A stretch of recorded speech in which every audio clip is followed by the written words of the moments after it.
Boa noite a todos, que a paz de Jesus esteja em nossos lares agora e sempre. Nós, colaboradores da Casa Espírita Cristã Dr. Bezerra de Menezes, aqui de Caraguatatuba, estamos atualmente fazendo o estudo do livro Rumo Certo, psicografado por Chico Xavier, ditado por Emmanuel, né? E nós estamos fazendo isso de forma virtual, semanalmente. E assim também, de forma virtual, acontecem os cursos da casa, para os quais ainda estamos aceitando as inscrições. As pessoas que estiverem interessadas podem ver aqui na tela o contato e entrar em contato conosco, vir estudar com a gente. Temos também evangelização infantil, né? A nossa coordenadora, ela divide as turmas por faixa etária e as aulas também são por lives, então podem vir crianças de qualquer parte do Brasil, né? Temos essa possibilidade agora com a internet.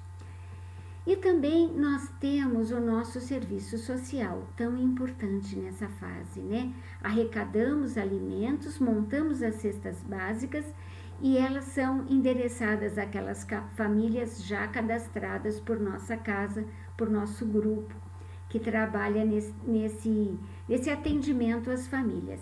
Só que o que eles nos comunicam é que a cada semana esse número cresce.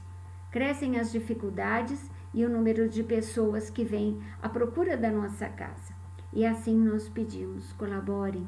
Entrem em contato conosco através da trabalhadora que faz esse trabalho, e ela então vai direcionar, né, para aquela mesa que está mais precisando a sua doação, tá?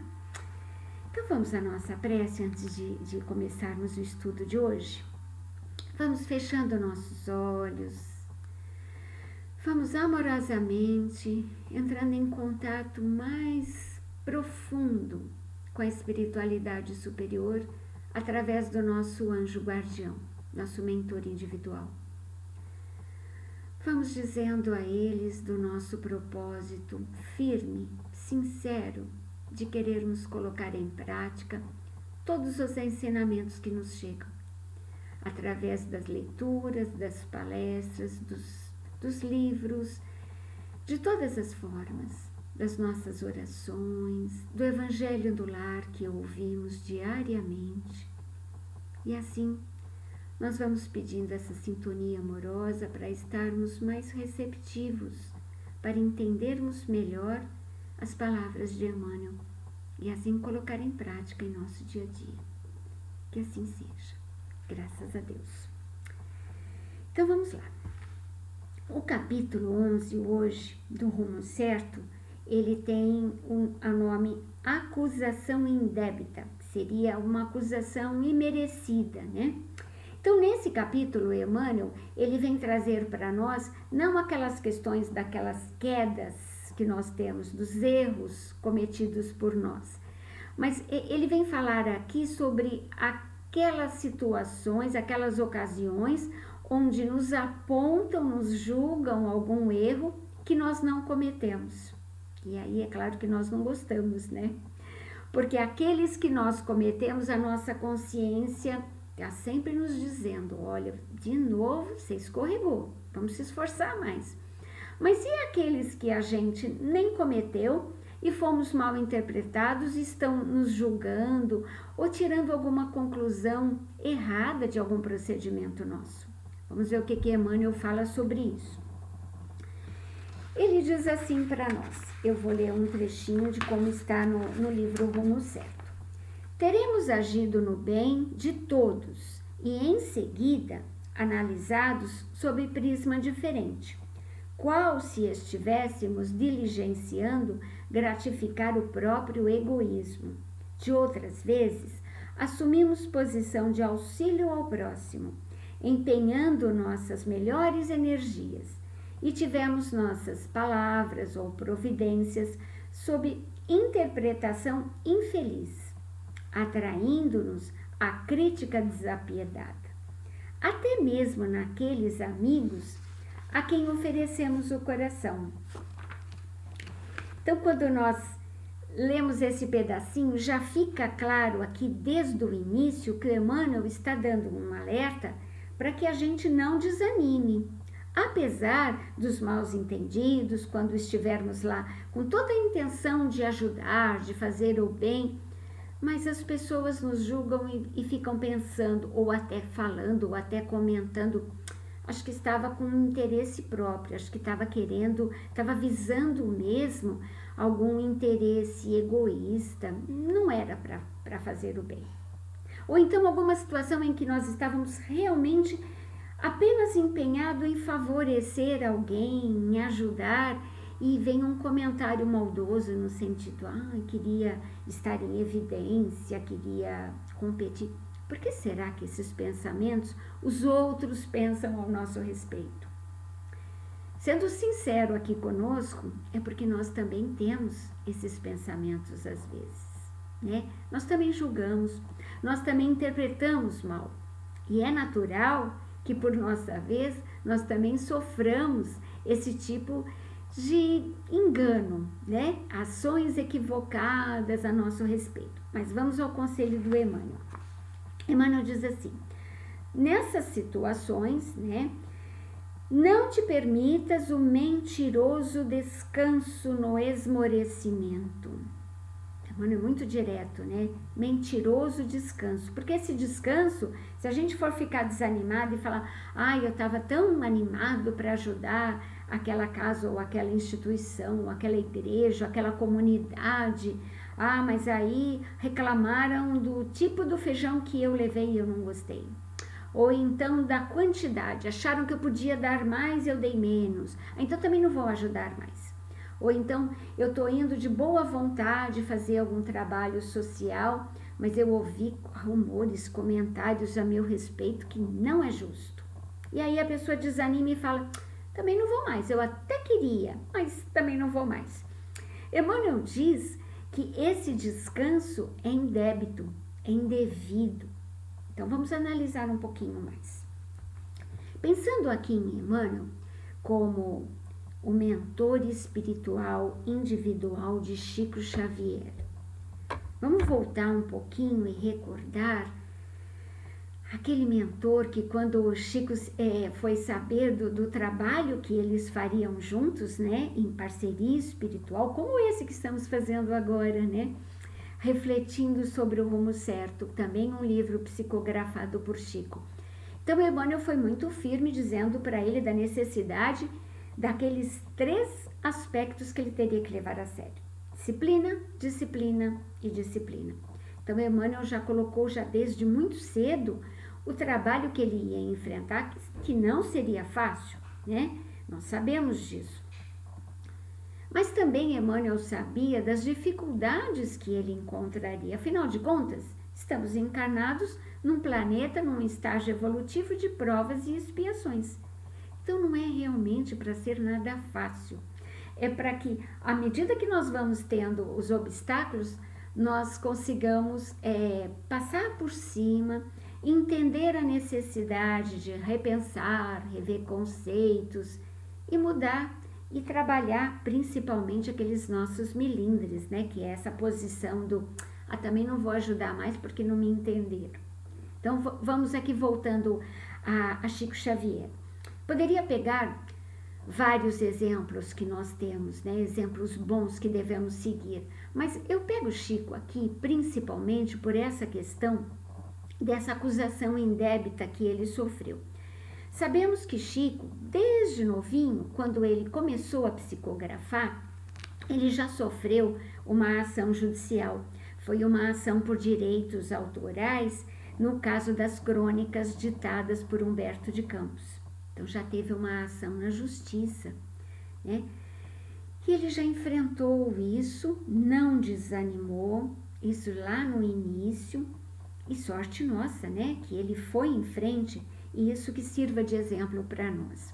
Com toda aquela situação desgastante que deve ser na época, ele poderia se sentir assim, nossa, mas já não deu certo, né? Comecei a psicografar e já tenho logo um processo judicial para responder sobre direitos autorais.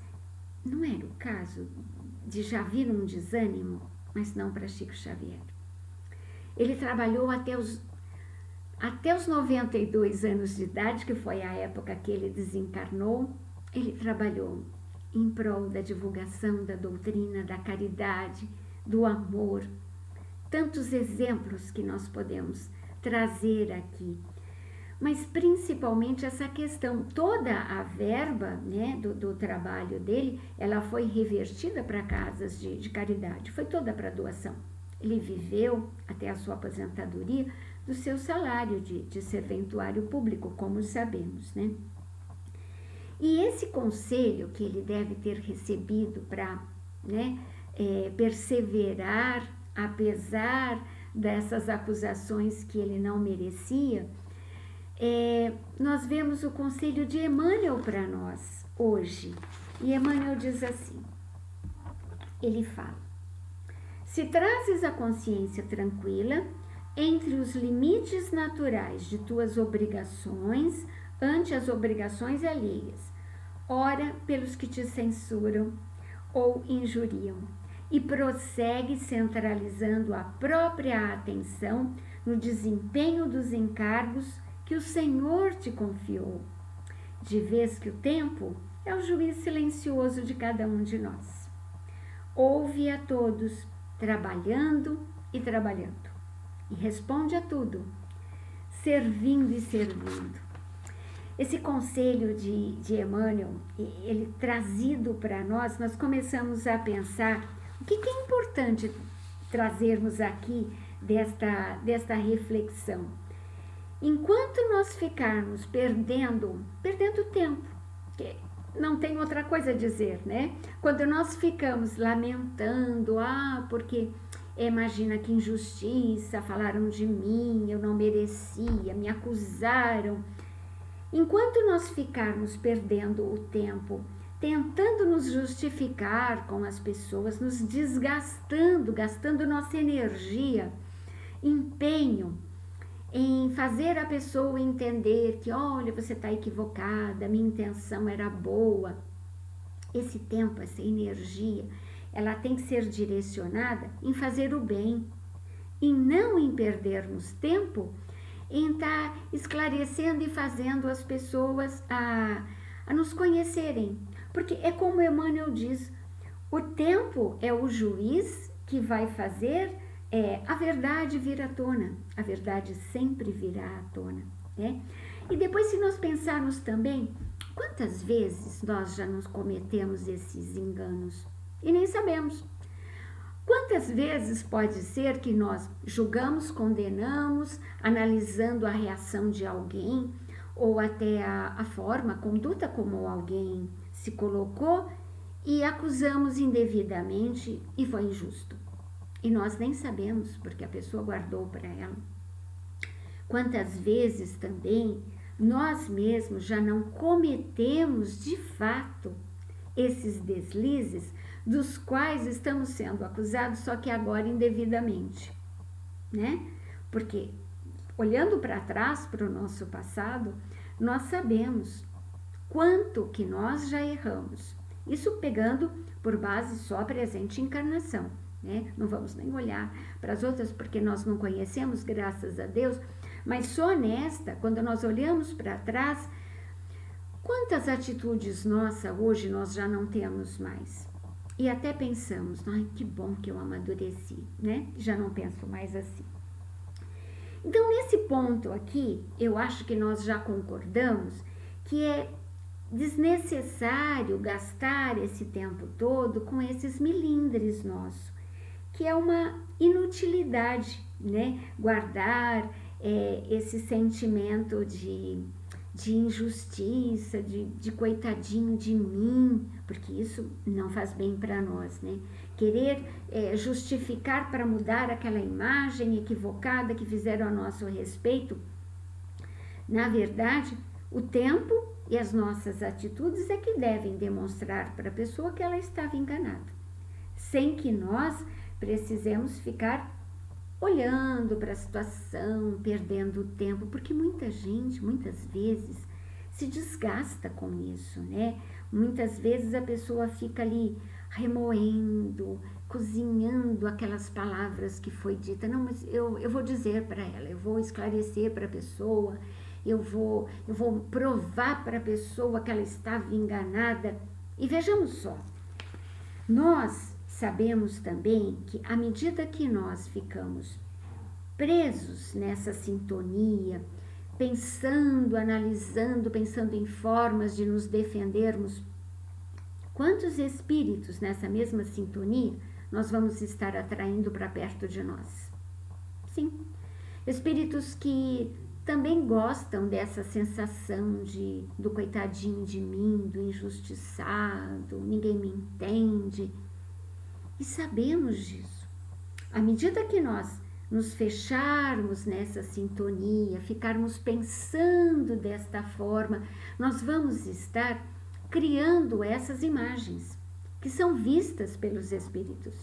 E para aqueles espíritos que já não simpatizam conosco e ficam às vezes esperando um deslize nosso para poder se aproximar e nos influenciar, abrecar a nossa vontade de fazer o bem, então para eles está ótimo, eles vão botar mais lenha na fogueira.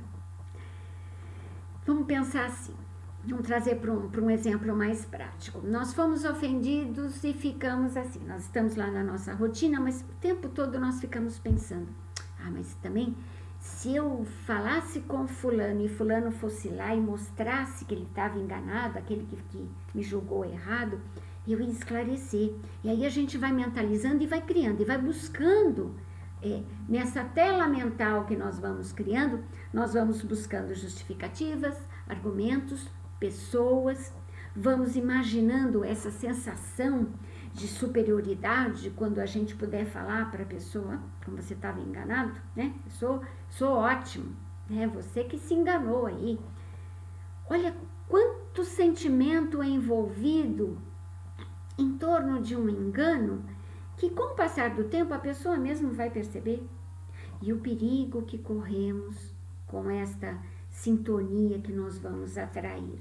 Quantos espíritos não vão entrar na nossa sintonia e vão se aproveitar, né, de que nós estamos nos sentindo assim, coitadinho, e eles também podem se aproximar e influenciar mais pensamentos em nós, e mais uma vez nós vamos estar cada vez mais deprimidos, tristes ou rancorosos, me perdoe, rancorosos, cultivando mágoa, porque ainda somos bons nisso. Nós temos ainda muita facilidade de nos conduzir, levar a nossa reflexão para essa questão de eu sou muito mal compreendido. É uma carência nossa, né? Uma carência devida à nossa imaturidade espiritual. É por isso que todo esse trabalho lindo que a espiritualidade traz para nós, né?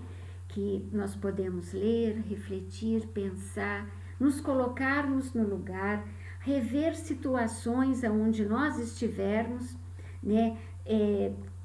Encaixado nesse exemplo que Emmanuel está dando e tentar nos corrigir. Então, o que cabe sempre? Uma análise profunda, mas realista, madura. E é aí que a gente vai se perguntar, será que está certo eu gastar tanta energia em me justificar, me defender, para provar que eu estou certo, quando na verdade, o que Jesus veio trazer para nós? Pedido de união. O que ele trouxe para nós? Um sentimento de olhar o nosso próximo com compreensão. Compreender o nosso próximo nos enganos dele, sim, porque também temos o nosso. E da mesma forma que nós vamos exercitando esse olhar de atenção para com a falha dos outros, sabemos que também nossos mentores, nossos espíritos protetores, também estão olhando para nós com muito carinho. Quando nós deslizamos, eles também nos intuem para que a gente volte ao caminho correto. Estamos sempre sendo ajudados, mas estamos sendo sempre prontos para julgar os outros e reclamar quando a acusação é indevida, né? Quando, na verdade, o tempo todo nós precisamos nos colocar à disposição do plano espiritual para sermos úteis, principalmente num momento como agora. Quantos desencarnes, quantas dores, quanto sofrimento, quantas pessoas precisando de auxílio. Então, que possamos usar a nossa energia para estender a mão amiga a quem precisa, divulgar ajuda, nos colocarmos à disposição de pessoas que estão prontas, que estão arrecadando, seja alimentos, seja agora no frio, cobertas, roupas, enfim, pessoas que estão dispostas a ajudar. Vamos entrar nessa corrente e vamos fazer o que nós pudermos, e não só de dia. Nós podemos também, à noite, durante o sono, nos colocar à disposição da espiritualidade amorosa que sai em socorro de quem realmente está sofrendo, né? Sofrendo fome, frio, perda de entes queridos, doenças, os hospitais. Então, nesta hora, quando nós vamos dormir, se a nossa mente não está sintonizada com aqueles pensamentos de coitado de mim, imagina, fui acusado. Olha só, quanta coisa boa nós podemos fazer, deixando de lado esses pensamentos, numa oração, pedimos a ajuda do nosso mentor individual e nos colocamos à disposição para servir da maneira que pudermos, auxiliando ou em estudo na pátria espiritual, ou mesmo ajudando os socorristas, que de alguma maneira possamos ser realmente úteis. A vida pede maturidade e o momento, ele está pedindo que prevaleça agora o nosso desejo de servir, né? É para isso que nós somos discípulos de Cristo. Foi isso que Jesus pediu para nós. Amai o seu próximo, né? Como a si mesmo. Então se ame, não tenha tantas essas carências, esse desejo de ser compreendido, mas compreenda o outro. Quando Jesus disse para nós, podeis fazer o que eu faço e muito mais, por que Jesus disse isso?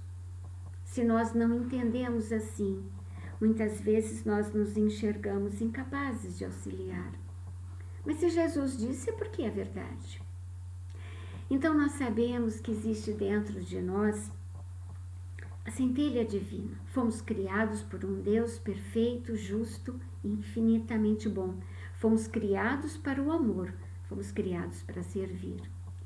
Então isso vai acontecer, vamos fazer o que Jesus fez, sim, porque estamos a caminho da perfeição, estamos no rumo da evolução. Só que nós precisamos desenvolver dentro de nós essa capacidade de olharmos para dentro de nós com carinho e desenvolvermos esse auto-amor. Esse auto-amor que vai nos possibilitar a enxergarmos a vida de outra forma. E aí nós vamos nos sentir assim, não vou mais me importar com a opinião dos outros. Eu quero me importar comigo e com meu próximo, em auxiliar, em ser útil. Eu vou ler o último trechinho deste capítulo de Emmanuel, que ele diz assim: nos dias nublados, quando as sombras se amontoem ao redor de teus passos, converte toda a tendência à lamentação em mais trabalho e transfigura as muitas palavras de autojustificação que desejarias dizer em mais serviço, conversando com os outros através do idioma inarticulado do dever retamente cumprido.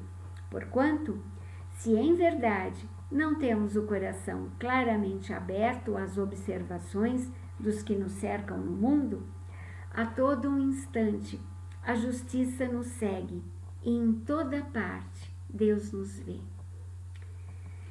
Esse é o conselho amoroso desse Espírito Emmanuel, que nos traz aqui aquela reflexão podemos ser úteis, podemos amar e não podemos perder nenhum instante desta encarnação tão importante, tão abençoada, para servir, fazer o bem, todo o bem ao nosso alcance. E ficar reclamando vai nos tirar do foco, e provavelmente é isso que espíritos que não estão afinizados com este momento de evolução poderiam se aproveitar e querer nos desviar do nosso foco. Mas nós temos fé, acreditamos, sabemos o que Jesus espera de nós. Ele espera o nosso concurso na seara do bem, dispostos, né? Felizes, confiantes. Então, assim, guardando esta reflexão desta lição, vamos pensar e trazer no nosso dia a dia, em todos os momentos, se estamos agindo segundo o conselho de Emmanuel. E assim nós vamos encerrando. Eu convido novamente a fecharmos os nossos olhos, entrar nesta sintonia amorosa que nos acolhe, que nos envolve, e agradecendo a Jesus, agradecendo por seus ensinamentos, por seu evangelho de amor vivenciado junto conosco, para que possamos colocar em prática nas pequenas coisas no nosso dia a dia. Te pedimos, Jesus, sua paciência, sua misericórdia para conosco. O Senhor que, mesmo no seu momento aqui na terra, quando encarnado, sofreu a injustiça maior, sendo crucificado porque estava nos fazendo o bem, querendo levar a todos ao caminho do reino dos céus, e mesmo assim não foi compreendido. Mas a sua lição maior vai ficar sempre dentro de nós. Quando o Senhor pediu a Deus que perdoassem o que estavam fazendo, porque não sabiam o que estavam fazendo. Senhor, vamos sempre guardar as suas palavras em nossa mente, em nosso coração. E a cada dia vamos nos esforçar para colocar em prática. Obrigada, Senhor. Obrigada, Deus, nosso Pai, por mais um dia de vida, por mais uma noite de descanso. Que possamos ser úteis na seara do Mestre Jesus. Que assim seja. Graças a Deus, graças a Jesus. Fiquem em paz.